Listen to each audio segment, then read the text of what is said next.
Hello বন্ধুরা, কেমন আছো? আশা করি ভালো আছো আর সুস্থ আছো। আমার চ্যানেলে নতুন বন্ধু হয়ে থাকলে চ্যানেলটিকে সাবস্ক্রাইব করে রাখার অনুরোধ রইল। আর লাইক কমেন্ট শেয়ার করতে একদম ভুলবে না।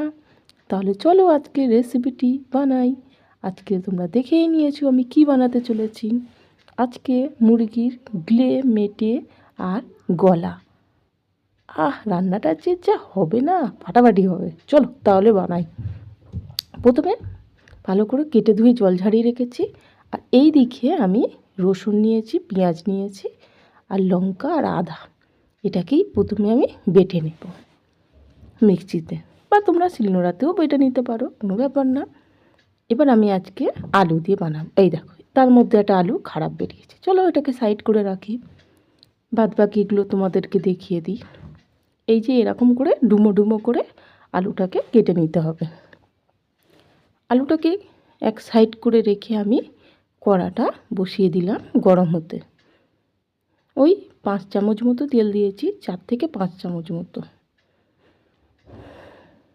এবার তেলটা ভালো করে গরম হয়ে যাওয়ার পরে আলুগুলো দিয়ে লবণ আর হলুদটা দিয়ে আমি ভাজা করতে দেব। একটু নেড়ে চেড়ে নিলাম।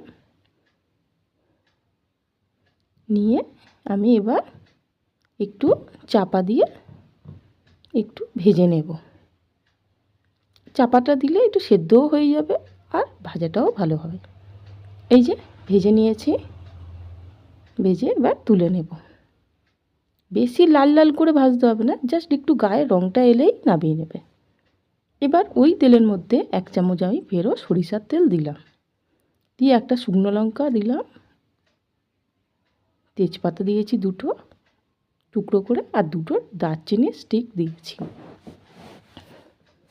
একটু ভালো করে ভেজে নিয়ে আমি আদা রসুন পেঁয়াজ যেটা দেখালাম সেটাই বেটে নিয়েছি।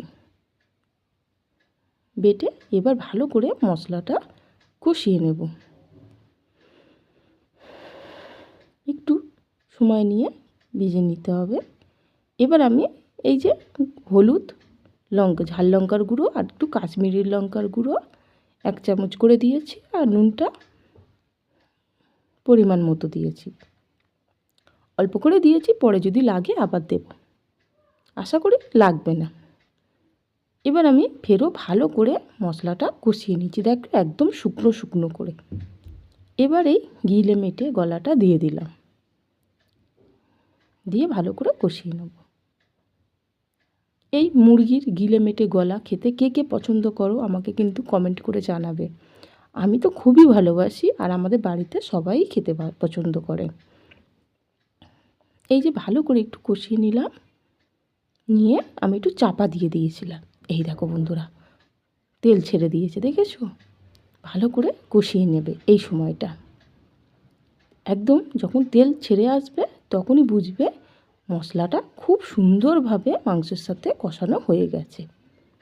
এবার ভেজে রাখার আলুটা দিয়ে দিলাম, দিয়ে ফেরও একটু মাংসর সাথে নেড়ে চেড়ে মিশিয়ে নেব। এবার একটু টমেটো দিয়ে দিলাম। টমেটো তো নরম হতে বেশিক্ষণ সময় লাগবে না, গলতে তাড়াতাড়ি হয়ে যাবে। আর 2টো কাঁচা লঙ্কা উপর থেকে দিয়ে দিয়েছিলাম একটু চিড়ে। একটু নেড়ে ছেড়ে একটু গরম জল দিয়ে দিলাম। যে কোনো তরকারিতে বন্ধুরা একটু গরম জল দিলে তরকারির স্বাদটা খুব সুন্দর আসে। এই মাংসর তরকারিটা আমি একটু গামাখা করব, যাতে ভাত দিয়ে মাখিয়ে খাওয়া যায়। চাইলে তোমরা লুচি, পরোটা, রুটি দিয়েও খেতে পারো, খুব সুন্দর খেতে লাগে, হাত চেটে চেটে খাবে। এই যে বেশ 10 মিনিট মতো আমি চাপা দিয়ে রান্না করে নিয়েছিলাম। আর এই সময় আলুটা দেখে নিলাম, আলুটা খুব সুন্দরভাবে সিদ্ধ হয়েছে। আর এবার আমি একটু চেখে দেখে নেব যে লবণের পরিমাণটা আর ঝালের পরিমাণটা ঠিক আছে কিনা। একদম সুন্দরভাবে নুনটা হয়েছে, আর দিতে হবে না একদমই।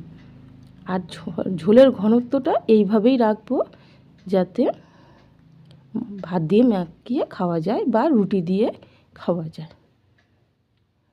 এবার আমি হাফ চামচেরও কম আমি একটু শাহি গরম মশলা দিয়ে দিলাম, দিয়ে এবার চাপা দিয়ে গ্যাসটা বন্ধ করে নেব।